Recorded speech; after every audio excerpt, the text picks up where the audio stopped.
30 जून को हमारे साथ, मतलब जैसे सबको पता होगा कि थुनाग में बहुत ज़्यादा क्लाउड बर्स्टिंग हुई है। मतलब देखा जाए तो कि यहाँ पर के जो नीचे वाला प्लेन एरिया, यहाँ पे पता ही नहीं था लोगों को कि हमारे साथ क्या क्या हुआ है। सिर्फ इतनी न्यूज़ आई थी कि हाँ वहाँ पे क्लाउड बर्स्ट हुआ है। हम वहाँ पे 30 जून को थे, तो वहाँ पे रात को 10:30 बजे से ये सब शुरू हो गया था। हम अपनी बिल्डिंग में थे, हमें फ़ोन आता है कि लैंडस्लाइड हो रही है तो तुम लोग बाहर आ जाओ। हमारे सीनियर्स आते हैं, हमें वहां से निकाल रहे हैं, और हम वहां से निकलते हुए हाथों में चप्पल उठा के चले गए वहां से, और एक पीजी करके है वहां पे हम चले गए। उसके बाद जैसे देखते देखते वो सारा लेवल ऑफ वाटर है वो बढ़ता गया, और जहाँ देखा जाए तो पूरा जो थुनाग बाजार है वो सारा खत्म हो गया। हमारे को कोई भी बचाने नहीं आया उस टाइम पे, ना ही किसी ने हेल्प की कि कोई है। और अगले दिन जो कि देखा जाए, कोई जो प्रशासन बोलते हैं उन्होंने भी कोई हेल्प नहीं की, किसी ने रेस्क्यू नहीं किया कि कौन तुम कहाँ पे क्या हो। बस ऐसे पूछ रहे हैं कि तुम ठीक हो, ऐसे जा रहे हैं हमारे मुंह के सामने से कि क्या हो रहा है, कुछ पूछ रहे हैं। हम तो मेंटल ऑफ स्टेट में थे ही नहीं हमारे साथ क्या हो रहा है। बाकी देखा जाए तो कि वहां पे लोगों ने बहुत ही गलत गलत चीजें की हैं। कई जो लोकल्स थे उन्होंने क्या किया, हमारी क्लास की कुछ लड़कियां थी, उनको बोला कि तुम रूम खाली करो, हमारे यहाँ पे वो क्या बोलते हैं रिश्तेदार रहेंगे। ये बातें बोलनी तो चाहिए नहीं, बट हमें ये कि हमारा जो कॉलेज है वो चेंज होना चाहिए, कि वो वाला वेदर बिल्कुल सुटेबल नहीं है कोई एजुकेशन सेंटर खोलने के लिए। हमने काफी बार अप्रोच किया कि हमारा कॉलेज चेंज करो, तब भी करते नहीं। इतना अब तो इतना हो गया, हमें किसी ने रेस्क्यू नहीं किया, कितने लोग मर गए वहां पे, हमारे को खाने को नहीं रहा है, कुछ नहीं रहा है, क्योंकि वहीं राशन की दुकानें तक भी चली गई हैं। तो मेरी तो यही अपील है कि हमारा कॉलेज जल्द से जल्द चेंज किया जाए। मतलब हम जिस पीजी में रुके थे उन्होंने हमें खाना दिया, मैं बोलती हूँ, बस वही है कि जितना फैसिलिटीज थी उतनी थी। आज तक ही बोल सकते कि खाना था, और आज भी हम देख सकते हैं कि हम 20 या 25 किलोमीटर चल के पैदल आ रहे हैं।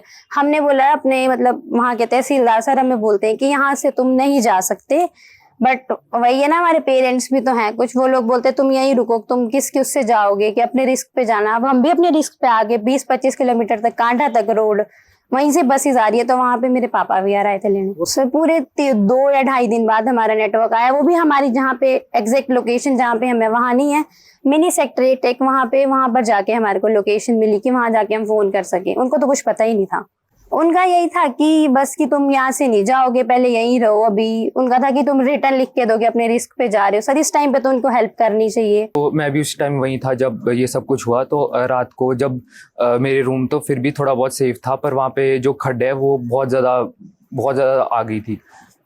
तो हम लोग भी रात को लोकल्स के घर भागे, कुछ लोग ठीक भी थे, उनके घर हम लोग गए हैं, रात भर वहाँ रहे हैं। अगले दिन जब आए तो मतलब पूरी तरह से ख़त्म हो चुका है, बाजार वगैरह सब कुछ ख़त्म हो चुका था। 2-2, 3-3 मंजिल तक मलबा भर चुका है, वहाँ पे पूरा ख़त्म हो चुका है बाजार। ना वहाँ कुछ खाने को है, ना पानी पीने को है, ना सिग्नल है, ना लाइट है, कुछ नहीं है। ख्याल तो बहुत ज़्यादा डरावा था। ख्याल था कि यहाँ से कॉलेज शिफ्ट किया जाए, वो जगह कॉलेज के लिए बिल्कुल भी बेनिफिशियल नहीं है। आप वहीं बच्चों की, हाँ जी वहीं थी मैं। क्या नाम है आपका? सुनीता शर्मा जी। आप इनकी माता जी है? हाँ जी, मैं शाश्वत की मदर हूँ। और पेपर के लिए गई थी वहाँ पर, उसके पेपर चले हुए थे इसलिए। और पिछले साल से लास्ट टू लास्ट ईयर भी वहाँ पे बहुत ज़्यादा फ्लड आया था, क्लाउड बर्स्ट हुआ था। उससे लास्ट ईयर भी वहाँ क्लाउड बर्स्ट हुआ था। 2-3 साल से लगातार क्लाउड बर्स्ट हो रहा है। तो हमने बल्कि बहुत ट्राई भी किया कि चेंज हो कॉलेज, बट कुछ नहीं रिएक्शन लिया जाता। हर बार का यही होता है, हर बरसात में यही कॉलेज होता है। जैसे कि आपने सब लोगों को मतलब लग ही गया होगा पता कि थुनाग में कितना डिजास्टर हुआ है।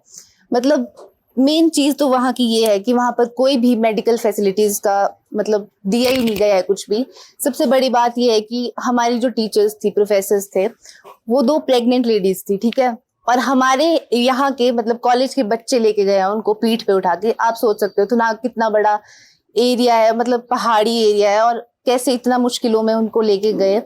और जैसे कि बाहर आप सुन रहे होंगे न्यूज, तो वहां पर ये आया है कि एनडीआरएफ वाले उनको एयर रेस्क्यू करके गए हैं, पर ऐसा कुछ नहीं हुआ है। हमारे खुद के कॉलेज के बच्चे उनको लेके गए हैं। और बस मैं तो यही बोलना चाहूंगी कि हमारा जल्दी से जल्दी वहां से कॉलेज शिफ्ट करे। वो तो खुद फंसे हुए थे, मतलब अब क्या ही हेल्प कर सकते हैं वो, पर उन्होंने कुछ नहीं किया हमारे लिए। सच बताऊं अगर, मतलब हम ऐसे थे कि हमारी मौत आ चुकी थी यहाँ पर, हमने खुद अपने सामने मौत देखी है। हॉर्टिकल्चर एंड फॉरेस्ट्री वाला जो कॉलेज है नोनी यूनिवर्सिटी का, थुनाग में बेस्ड है, तो उसमें छात्र फैकल्टी वहाँ पे फंसे हुए थे। एंड समस्या ऐसे आई कि जिस प्रकार से पानी का बहाव आया, उस प्रकार से जहाँ वो रह रहे थे वो सारी अकोमोडेशन में बहुत डैमेजेस हुए। तो उससे 1 तारीख को वो अल्टरनेट अकोमोडेशन में शिफ्ट हुए। हमें उनके, क्योंकि वो छात्र हैं, बच्चे भी हैं, कुछ ऐसे फर्स्ट ईयर के स्टूडेंट्स हैं जो पहली बार वहाँ पे गए हुए थे, तो उससे थोड़ा घबराए हुए भी थे। 1 तारीख को हमने बक्सैड तक रास्ता खोलने की कोशिश की। बक्सैड तक खोल भी दिया, बट थुनाग तक आगे काफ़ी चैलेंज था। और साथ में इस सारी कड़ी में जो लोकल लोग थुनाग सब डिवीज़न के, वो तो वाजिब सी बात है कि वे भी बहुत प्रभावित थे, जिनके लिए पहुंचना हमें बहुत ज़रूरी था। अगले दिन हमने वहाँ पे टीम भेजी, जिसमें एसडीआरएफ के लोग शामिल थे और प्रशासनिक अधिकारी वहाँ पे थे। पुलिस की टीम भी गई, बाद में एनडीआरएफ की टीम भी गई, जो विभिन्न जगहों पे जहाँ पे मिसिंग लोग थे उनकी सर्च कर रही थी। साथ ही में जो ये कॉलेज के जो सारा ग्रुप था, लगभग 100 लोगों का, ये हमें पता चल गया था कि सुरक्षित है। हमारी प्रायोरिटी पहले ये थी कि जहाँ पे मिसिंग लोग हैं उनकी तरफ फोकस करें, कनेक्टिविटी रिस्टोर करें, और जहाँ पे जो सुरक्षित है उनको निकाल लें। इस समय में क्योंकि जो पानी आया वो इस प्रकार से आया था कि जो राशन वगैरह स्टोर विभिन्न दुकानों में था, अन्य लोगों के घरों में था, वो काफ़ी उसको नुकसान हो गया और ख़राब हो गया। तो ऐसे देखते राशन की भी कमी हमें देखने को मिली। जो हम हालांकि कल सॉर्टीज़ 3 हुई थी, राशन पहुंचाया भी गया, और अभी और भी तरीके अपनाए जा रहे हैं राशन पहुंचाने के लिए। तो उस समय पे फिर कई लोगों ने जो पैदल रास्ता है थुनाग से बक्सैड तक, वो लेना शुरू किया, और हमारा तब तक बक्सैड वाला जो रूट है उसको खुले रखने की चेष्टा थी।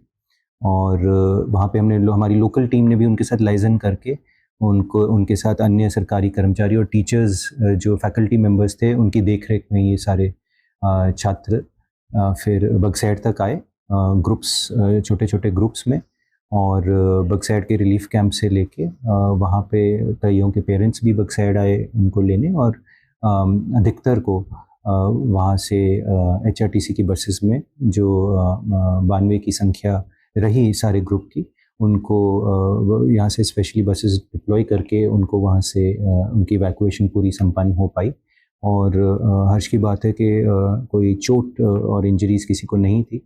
घबराहट ज़रूर हुई होगी, उनका रास्ते में देखरेख करते हुए वे सारे बच्चे अपने गंतव्य पे पहुँचे हैं। इस समय में बहुत पैनिक कॉल्स सोशल मीडिया के माध्यम से, फेसबुक, इंस्टाग्राम के माध्यम से पर्सनली फ़ोन करके बहुत लोगों ने राज्य भर से संपर्क किया था।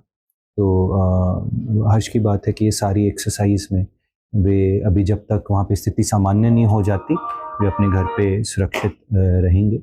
और आगे अब हम जो हमारी वर्तमान स्थिति है, जिसमें लोकल लोगों को सहायता प्रदान करनी है, वो वाली गतिविधि चली हुई है।